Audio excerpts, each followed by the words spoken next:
ఈరోజు మన రెసిపీ వచ్చేసి మరిగే నీళ్ళలో ఎగ్స్ వేసి చేసిన ఈ రెసిపీ చాలా రుచిగా చాలా టేస్టీగా అయితే ఉంటుందండి. ఈ రెసిపీని చేసుకోవడానికి ఎక్కువ సమయం అయితే పట్టదండి. తక్కువ సమయంలోనే ఈజీగా చేసుకోవచ్చు. చాలా టేస్టీగా అయితే ఉంటుంది. ఇంట్లో వాళ్ళందరికీ నచ్చుతుంది. అంత టేస్టీగా ఉంటుంది. ఇంకెందుకు ఫ్రెండ్స్ ఆలస్యం, ఎలా చేయాలో ఏంటో అనేది వీడియోలోకి అయితే వెళ్ళిపోయి చూద్దామా మరి.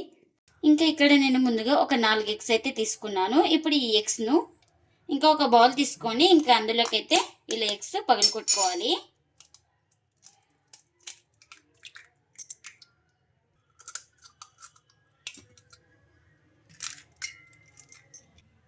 ఇలా బౌల్లోకి అయితే వేసుకున్నాం కదా. ఇప్పుడు దీన్ని పక్కన పెట్టేసుకుందాం.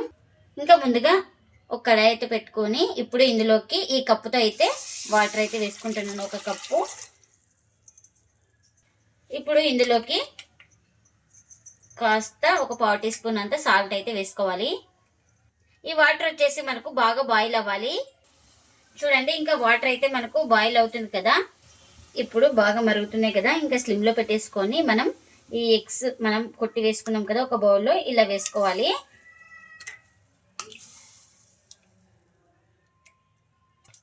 మనం వీటిని అయితే కలపకూడదు. 2 నుంచి 3 నిమిషాలు అయితే ఉడికించుకోవాలి.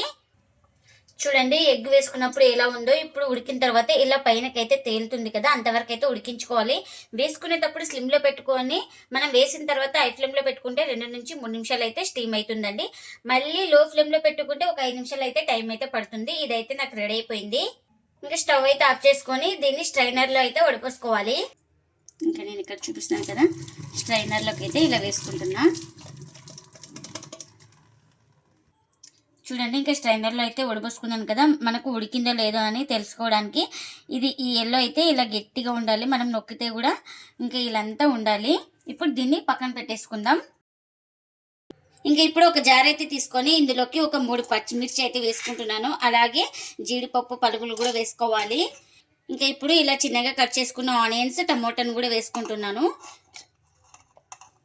ఇంకా ఇప్పుడు ఇందులోకి కాస్త సాల్ట్ అయితే వేస్తున్నాను. ఇంకా ఇప్పుడు మూత పెట్టేసుకొని స్మూత్గా గ్రైండ్ చేసుకోవాలి. ఇలా స్మూత్గా గ్రైండ్ చేసుకోవాలి. ఇంకా ఇప్పుడు దీన్ని పక్కన పెట్టేసుకుందాం. ఇంకా ఇప్పుడు ఒక కడాయి పెట్టుకొని ఒక 2 స్పూన్లు ఆయిల్ అయితే వేసుకున్నాను. ఆయిల్ కూడా హీట్ అయింది మనకు. ఇప్పుడు ఇందులోకి జీలకర్ర, ఆవాలు అయితే వేసుకోవాలి.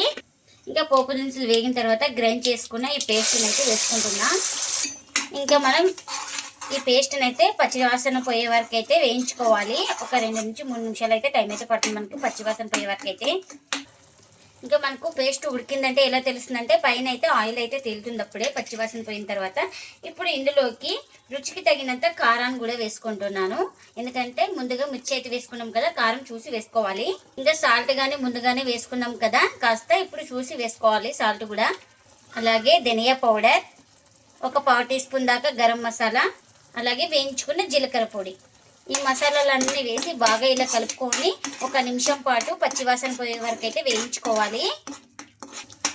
ఇంకా ఒక నిమిషం తర్వాత ఇప్పుడు ఇందులోకి గ్రేవీకి తగినంత వాటర్ అయితే వేసుకోవాలి. చూడండి, నేను ఇక్కడ ఒక 1/2 గ్లాస్ అయితే వేసుకుంటున్నాను. ఇంకా మొత్తం అంతా ఒకసారి బాగా కలుపుకోవాలి ఇలా వాటర్ అయితే వేసుకొని. ఇంకా ఇప్పుడు ఇందులోకి ముందుగా ఉడికించుకున్న ఈ ఎగ్ని అయితే వేసుకుంటున్నాను. ఇలా మనకు పీసెస్గానే ఉండాలి. ఇలా వేసుకున్నాక ఒకసారి కింద నుంచి ఇలా బాగా కలుపుకోవాలి. అంతా మనం కలిపితే ఏమంటారు చిల్లా చిదురు అయిపోతుంది కదా, అలా కాకుండా ఇలానే ఉండాలి. మనకు ఈ ఎగ్కి మసాలాలు గ్రేవీ పట్టేటట్టు 1 నిమిషం పాటు ఉడికించుకోవాలి, ఎక్కువ కలపకూడదు. ఇంకా ఇప్పుడు 1 నిమిషం తర్వాత చివరిగా కాస్త కొత్తిమీరని కూడా వేసుకొని ఇంకా స్టవ్ అయితే ఆఫ్ చేసుకోవాలి. ఆ వేడికి మనకు కొత్తిమీర అనేది బాగా మగ్గిపోతుంది.